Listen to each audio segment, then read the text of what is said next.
আসসালামু আলাইকুম। আমি তোমাদের ক্লাসের শুরু করেছিলাম এবং বলেছিলাম যে একটা ভিডিও দিবনি তোমাদের বোঝার জন্য। তো আমাদের শুরু করি। যে প্রথম সমস্যাটা ছিল যে দুটো সংখ্যার যোগফল নির্ণয় করার জন্য অ্যালগরিদম ফ্লোচার্ট সি প্রোগ্রাম।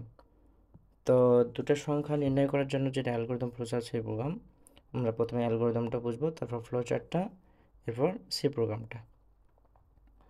তো আমরা সি প্রোগ্রামটা করব উইথ হচ্ছে যে প্র্যাকটিক্যাল সহকারে করব। আগে আমরা অ্যালগরিদমটা বুঝি। তো আমাদের সমস্যাটা হচ্ছে যে দুইটা সংখ্যা নিব, দুইটা সংখ্যা নেওয়ার পর দুটো সংখ্যা যোগ করব এবং যোগফলটা প্রদর্শন করব। তাহলে এটা যদি একটা ক্যালকুলেটর তোমরা ধরো, এই ক্যালকুলেটরে আমরা দুইটা সংখ্যা নেব। ধরো যে একটা সংখ্যা নিলাম 10 আর একটা সংখ্যা নিলাম 10। তারপর যখন আমরা শেষে যখন আমরা 10 আর 10 20 মানে সমান সমান ক্লিক করি, তখন আমাদের 20 অ্যান্সার দেয়। তো এই ক্যালকুলেটরে তো এই প্রোগ্রামগুলো করা থাকে, এই জন্য কী হয়, আমাদের সমান সমান দেওয়ার সাথে সাথে অ্যান্সারটা বের হয়ে আসে। তাহলে অ্যালগরিদম হচ্ছে কোনো একটা সমস্যার ধাপে ধাপে সমাধান করার প্রক্রিয়া। তো আমরা কয়টা ধাপে এই সমস্যাটাকে সমাধান করতে পারবো তার এই প্রসেসটা আমরা দেখব। তাহলে প্রথমে আমরা স্টেপ ওয়ানে প্রথমে স্টার্ট করব। স্টার্ট করার পর কী করব, তারপর দ্বিতীয় স্টেপে আসবো। দ্বিতীয় স্টেপে আমাদের দুইটা ইনপুট নেওয়া লাগবে। ইনপুট কি? এ অ্যান্ড বি। আর প্রথম কথা হচ্ছে যে আমরা যখন কোনো প্রোগ্রাম করব, তখন শুধু কোনো নির্দিষ্ট সংখ্যার জন্য যদি আমাদের কোশ্চেনে প্রবলেম দেওয়া থাকে তাহলে করলাম, না হলে নির্দিষ্ট সংখ্যার জন্য না। যেমন আমি 10 10 ধরেছি, এখানে যে কোনো ইউজার যে কোনো সংখ্যা দিতে পারে, 50 100 1000 যাই হোক। তো প্রথমে স্টার্ট দিলাম, তারপর হচ্ছে ইনপুট দুইটা সংখ্যা নেব। এরপর এই সংখ্যা দুটো সংখ্যার মধ্যে দুটো সংখ্যাকে পরবর্তীতে কী করব, আমরা যোগ করব। কোনটা কোনটা যোগ করব? এই এ আর হচ্ছে এই বি যোগ করে রাখবো কোথায়? রাখবো হচ্ছে আমরা সামে। পরবর্তীতে আমরা এই সামটাকে হচ্ছে প্রিন্ট করে দেব এবং শেষে হচ্ছে স্টেপ 5-এ হচ্ছে শেষ করে দেব। এই হচ্ছে আমাদের অ্যালগরিদম। এখন আসি ফ্লোচার্ট।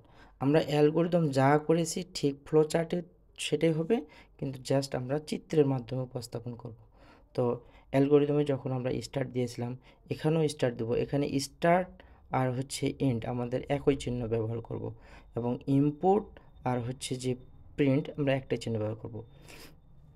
তো ইনপুট আর প্রিন্টের ক্ষেত্রে আমরা যেটা করব যে আমরা প্রথমে স্টার্ট করব, এরপর কি স্টার্ট করার পর কী করলাম আমরা, এরপর ইনপুট নেব। কয়টা ইনপুট নেব? যেহেতু আমরা দুইটা সংখ্যা হচ্ছে যোগ করব, সেজন্য দুইটা নিলাম। যখন যদি বলে আমাদের তিনটা, তাহলে এ বি সি নেব, বা এক্স ওয়াই জেড ভেরিয়েবল নেওয়ার ক্ষেত্রে কোনো বাধ্যবাধকতা নেই। এরপর কি করব, আমরা সাম করব। দুইটা সংখ্যাকে কি করব, আমরা যোগ করব। যোগ করে আমরা অ্যাটলিস্ট হচ্ছে শেষে হচ্ছে আমরা প্রিন্ট করে দেব। এই হচ্ছে আমাদের হচ্ছে যে ফ্লো হচ্ছে ফ্লো চার্ট। এরপর আমরা যেটা করব হচ্ছে যে আমরা সি প্রোগ্রামিংটা দেখব। সি প্রোগ্রামিংয়ের ক্ষেত্রে আমরা যেটা দেখব সেটা হচ্ছে যে দেখো, প্রথমে হচ্ছে যে আমাদের কি লেখা আছে যে ইনক্লুড স্টুডিও ডট এইচ। এই যে প্রথমে যে ইনক্লুড স্টুডিও, এটা একটা হেডার ফাইল। এই ফাইলের আন্ডারে আমাদের কিছু প্রোগ্রাম থাকে বা ফাংশন থাকে। এই ফাংশনটা হচ্ছে একটা হচ্ছে প্রিন্টএফ আর একটা হচ্ছে স্ক্যানএফ। এই দুইটা ফাংশন আমাদের এই ফাইল।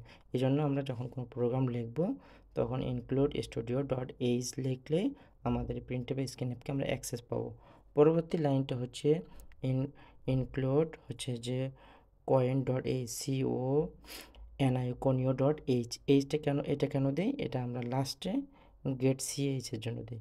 তোমরা এটা না দিলেও হবে, তোমরা দিবা কি, আমি বলি সবসময় যে এটা এটা তোমরা কেউ যদি দিতে চাও দিবা, না কেউ যদি না দিতে চাও নাও দিতে পারো। শেষে তোমরা দিবা যে রিটার্ন, আর RETRUN, রিটার্ন 0 দিলেও আমাদের হয়ে যাবে, কোনো সমস্যা নেই। এরপর আসে আমাদের পড়াতে ফিরে আসি আমরা। এরপর হচ্ছে আমরা মেইন ফাংশন দিব একটা।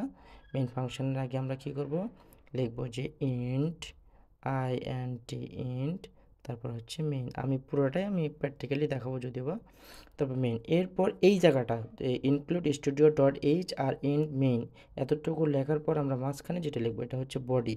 আমাদের এই যে ফুল অংশটা, এই ফুল অংশটা হচ্ছে আমাদের বডি। এই বডিটা আমাদের যত লজিক্যালি কাজ করবো আমরা সব আমাদের এই বডির মধ্যে করব। হ্যাঁ, আর এই উপরের দুইটা আমাদের ঠিক থাকবে সবসময়। তাহলে এখন আসি, আমরা যেহেতু দুইটা জিনিস যোগ করব, তাহলে আমরা দুইটা জিনিস যোগ করার পর প্রথমে আমরা ইন্টিজার নিব আইএনটি, যেটা হচ্ছে আমাদের ডেটা টাইপ। তাহলে প্রথমে আমরা ডেটা টাইপ নিব। ডেটা টাইপ নেওয়ার পর প্রথমে ডেটা টাইপ, তারপর দুটো ভেরিয়েবল নেব।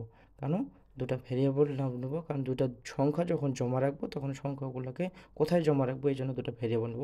ইন্টিজার সাধারণত রাখতে হয় কি পূর্ণ সংখ্যা, আর তোমাদের বলেছিলাম যে পূর্ণ সংখ্যা এবং ভগ্নাংশ নিয়ে যখন কাজ করবো তখন ফ্লোট দিবা। তারপর আমরা তাহলে চলে আসি, ইউজারকে বলি যে হচ্ছে যে তুমি আমাকে দুইটা ভ্যালু দাও। তাহলে print enter the value of A and B দেওয়ার পর যখন একটা ইউজার দুটো ভ্যালু দিবে তখন আমরা এই দুটো ভ্যালুকে কোথায় জমা রাখবো, স্ক্যানএফের মধ্যে। স্ক্যানএফে পার্সেন্টেজ ডি ফরম্যাট স্পেসিফাই কেন দিলাম পার্সেন্টেজ ডি, কারণ ইন্টিজারের ক্ষেত্রে ফরম্যাট স্পেসিফাই হচ্ছে পার্সেন্টেজ ডি, আর ফ্লোটের জন্য পার্সেন্টেজ এফ। এখন আসি এই যে সাম করলাম যেন এ আর বি সে একটা এর মান যদি ধরি 10 আর বি এর মান যদি ধরি আমরা 20, তাহলে এই 10 প্লাস 20কে যদি আমরা পরবর্তীতে বা এ প্লাস বিকে যদি আমরা পরবর্তীতে যদি যোগ করি, তাহলে যোগফলটা তো কোথাও রাখতে হবে। এই যোগফলটা রাখার জন্যই আমরা সাম ব্যবহার করেছি। তাহলে সামটা দিয়ে ব্যবহার করলাম, তাহলে সামের মধ্যে এখন কত আসলো, সামের মধ্যে ভ্যালু আসলো 30। কিন্তু এই 30টা কি ইন্টিজার না ফ্লোট, মানে হচ্ছে যে এটা পূর্ণ সংখ্যার না ভগ্নাংশ সংখ্যার। এই জন্য প্রথমেই আমরা যেটা করব, আমরা এই ডাটা টাইপটা কি করব, ডাটা টাইপটাকে আমরা ডিক্লেয়ার করে নেব যে এই ডাটা টাইপটা কি আমাদের সাম, এবং সামটা হচ্ছে ইন্টিজার টাইপ নামক কোনো কিছু আমাদের জমা রাখবে। তাহলে ধর এ আর বিকে যোগ করে জমা রাখবে এবং পরবর্তীতে প্রিন্ট করতে হলে আমরা এই যে সামের মধ্যে প্রিন্ট করে দেব। হ্যাঁ, এখন আমরা প্র্যাকটিক্যালি আসি। তোমাদের বলছিলাম যে একটা অ্যাপস ডাউনলোড করতে, অ্যাপসটা হচ্ছে এই যে অ্যাপসের নাম হচ্ছে কোডিং সি। এই অ্যাপসটার মধ্যে আমরা যত প্রকার প্রোগ্রামগুলো করব। কেন এই অ্যাপসটার মধ্যে করব, কারণ পরবর্তীতে আমাদের যেন কোনো ভুল না হয়। অ্যাপসের মধ্যে যেমন HTML যেমন তোমরা অ্যাপসের মধ্যে করছিলা, ঠিক সেম সি প্রোগ্রামটা যদি অ্যাপসের মধ্যে করো তোমরা, তাহলে তোমাদের ছোট ছোট ভুলগুলো বা লজিকগুলো তোমরা ঠিক করতে পারবে।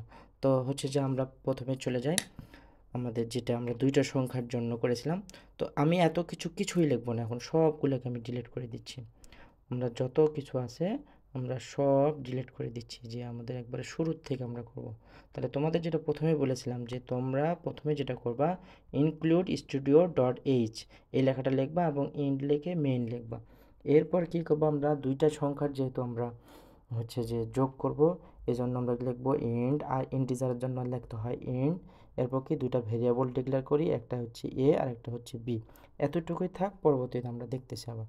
এরপর লিখবো যে প্রিন্ট করব, প্রিন্ট করে বলবো যে তুমি হচ্ছে যে PRINT প্রিন্ট এফ লিখবা, লিখবা যে এন্টার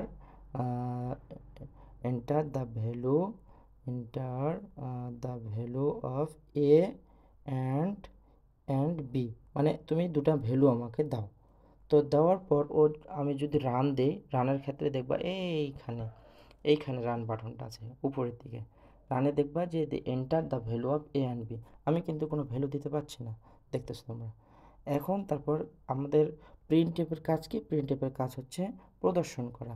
এরপর আসে আমরা স্ক্যানএফ লিখবো। স্ক্যানএফের কাজ কি, কোনো ভ্যালুকে জমা রাখা। তাহলে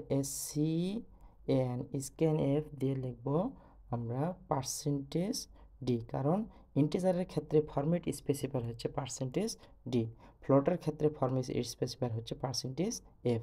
তাহলে পার্সেন্টেজ ডি দিলাম, এবং আমাদের কোথায় কোথায় ভ্যালু রাখবো, আমরা ভ্যালু রাখবো দুইটা, ওই জন্য পার্সেন্টেজ ডি আমরা কয়টা দিব, জয়টা ভ্যালু রাখবো তো এটা ভ্যালু তো আমরা ছয়টা পার্সেন্টেজ ডি দেবো। তাহলে পার্সেন্টেজ ডি দিলাম দুইটা, এবং ভ্যালু রাখবো কোথায় কোথায়, একটা রাখবো এতে এবং বিতে। তাহলে অ্যান্ড এ অ্যান্ড হচ্ছে আর ডলার হচ্ছে চিহ্ন দিতে হবে, ডলার বি।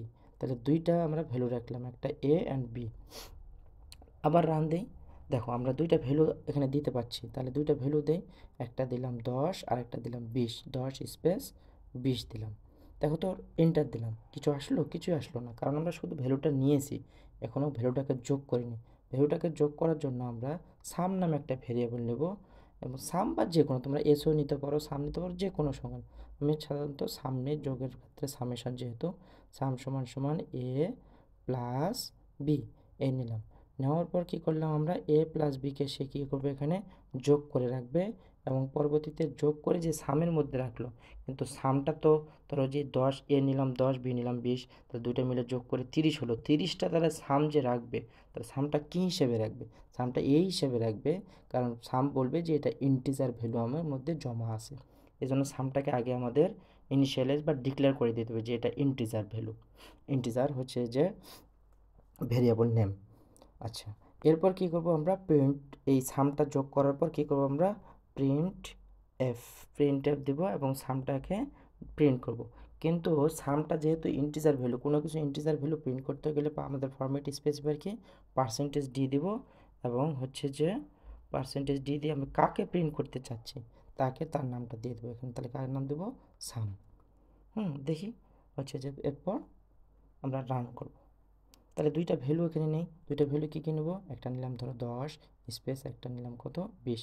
এখন এন্টার দিই, আসছে 30 আসছে।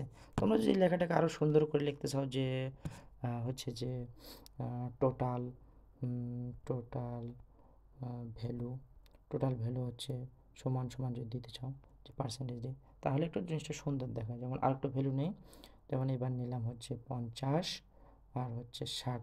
50 আর 60 কত হয় দেখি। তাহলে দেখাচ্ছে যে টোটাল ভ্যালু হচ্ছে আমাদের 110। আমরা এভাবে প্রত্যেকটা প্রোগ্রাম আমরা প্র্যাকটিস করব। আমি তোমাদের যেহেতু আজকে একটাই করেছি, সেহেতু আজকে একটাই প্র্যাকটিস করালাম।